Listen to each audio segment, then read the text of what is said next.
This is a reading for Summit English 208B, Lesson 5.05. 5 Held in a Plot to Bug Democrats' Office Here, by Alfred E. Lewis, Washington Post staff writer. The news article was written on Sunday, June 18, 1972. It was published on page A01, which would be the front page of the newspaper. 5 men, one of whom said he is a former employee of the Central Intelligence Agency, were arrested at 2:30 a.m. yesterday in what authorities described as an elaborate plot to bug the offices of the Democratic National Committee here. 3 of the men were native-born Cubans, and another was said to have trained Cuban exiles for guerrilla activity after the 1961 Bay of Pigs invasion. They were surprised at gunpoint by 3 plainclothes officers of the Metropolitan Police Department in a 6th-floor office at the plush Watergate. Watergate is a hotel, 2600 Virginia Avenue Northwest, where the Democratic National Committee occupies the entire floor. There was no immediate explanation as to why the 5 suspects would want to bug the Democratic National Committee offices or whether or not they were working for any other individuals or organizations. A spokesman for the Democratic National Committee said records kept in those offices are not of a sensitive variety, although there are financial records and other such information. Police said 2 ceiling panels in the office of Dorothy V. Bush, Secretary of the Democratic Party, had been removed. Her office is adjacent to the office of Democratic National Chairman Lawrence F. O'Brien. Presumably, it would have been possible to slide a bugging device through the panels in that office to a place above the ceiling panels in O'Brien's office.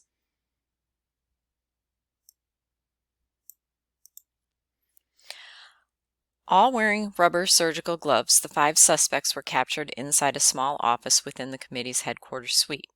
Police said the men had with them at least 2 sophisticated devices capable of picking up and transmitting all talk, including telephone conversations.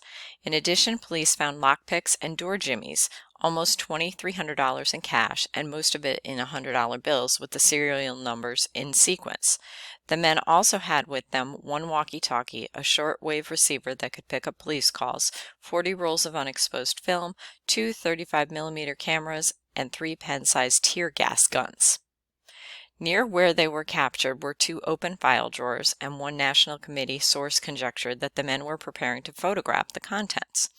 In court yesterday, 1 suspect said the men were anti-communists, and the others nodded agreement.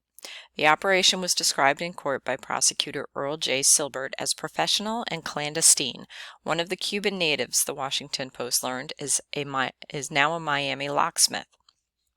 Many of the burglary tools found at the Democratic National Committee offices appeared to be packaged in what police said were burglary kits. The 5 men were identified as Edward Martin, alias James W. McCord of New York City and perhaps the Washington metropolitan area.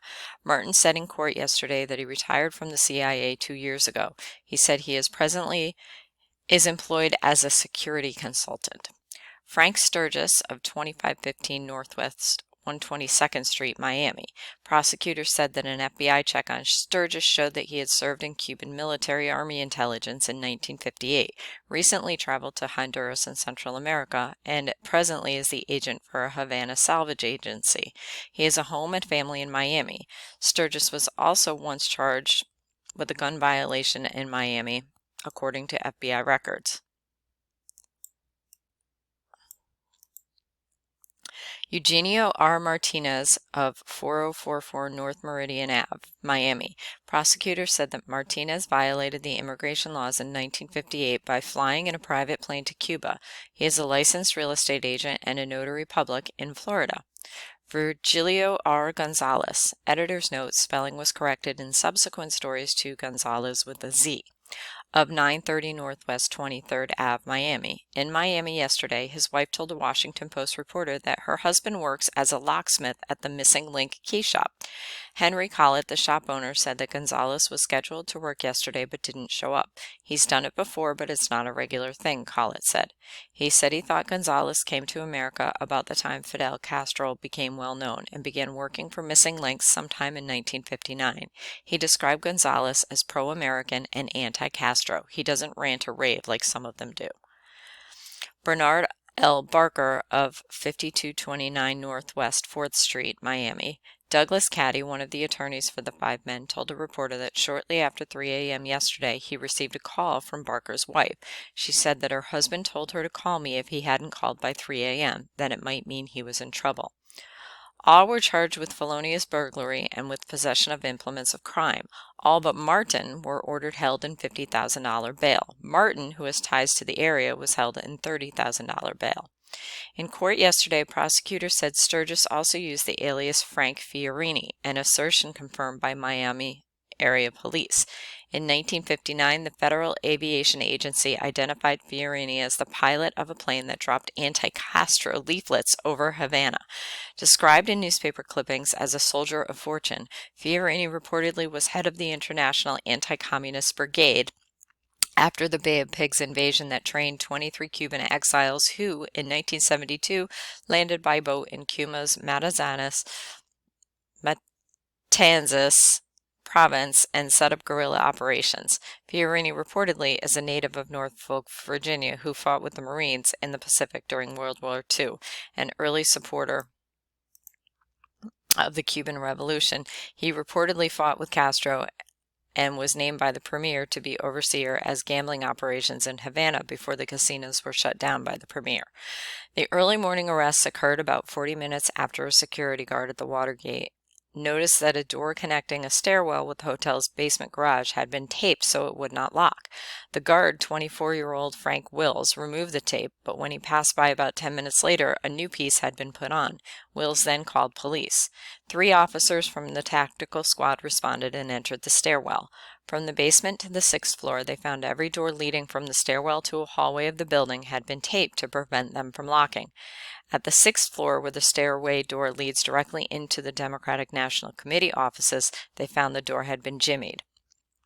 Led by Sergeant Paul Leeper, the tactical force team, which also included officers John Barrett and Carl Scholfer, began searching the suite, which includes 29 offices and where approximately 70 persons work.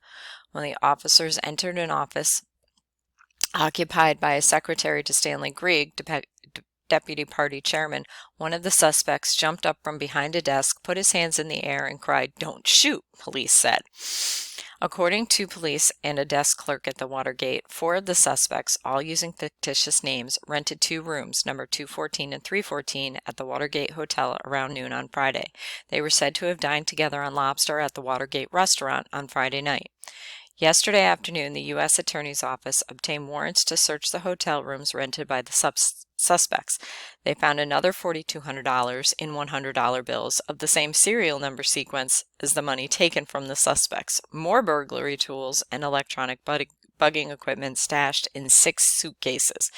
One of the bugging devices found at the scene of the Democratic National Committee offices was described as being about the size of a silver dollar and capable of being hidden underneath a telephone or a desk. According to police, the break-in at the National Democratic Committee offices yesterday was the 3rd incident there since May 28. On that date, according to police, an attempt was made to unscrew a lock on the door between 11 p.m. and 8 a.m. According to one police source, at least some of the suspects registered as guests at the Watergate Hotel on that date.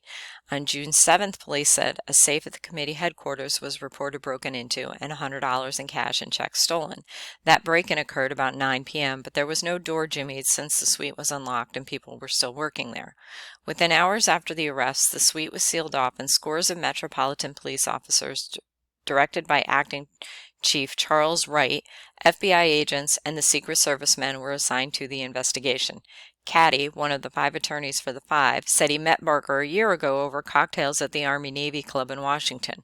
"We had a sympathetic conversation, that's all I'll say," Caddy told the reporter. Caddy said that he was probably the only attorney whom Barker knew in Washington. Caddy, who says he is a corporate lawyer, attempted to stay in the background of yesterday's 4 p.m. court hearing. He did not argue before Superior Court Judge James A. Belson himself, but brought another attorney, Joseph A. Rafferty, Jr., who has experience in criminal law, to do the arguing.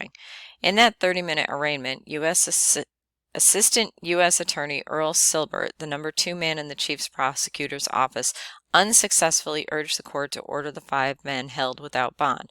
Silbert argued that the men had no community ties and would likely would be likely to leave the country to avoid trial. He said they gave false names to the police after they were arrested and refused to cooperate. They were caught red-handed, Silbert said, with such strong evidence against them that their apparent tendency to travel abroad and their access to large amounts of cash, the men should not be released, Silbert said. Silbert called the men professionals with a clandestine purpose. Rafferty said the 5 men didn't have firearms and didn't harm anyone and should be released on bond. In setting the bond at $50,000 for the Miami men and $30,000 for Martin, Judge Belson also placed restrictions on their movements. He required the 4 Miami men to stay in the Washington area and to check in daily with the court if released. Martin would have to check in weekly if released, Belson ruled. Grieg, Deputy Party Chairman, called it obviously important that some of the suspects come from an area around Miami and Miami Beach, where the National Democratic Convention will be held next month. Contributing to this story were Washington Post staff writers Bob Woodward, Carl Bernstein, Bart Barnes, Kirk Scharfenberg, Martin Wheel, Claudia Larry, Abbott Combs, and Tim O'Brien. That is the end of the reading.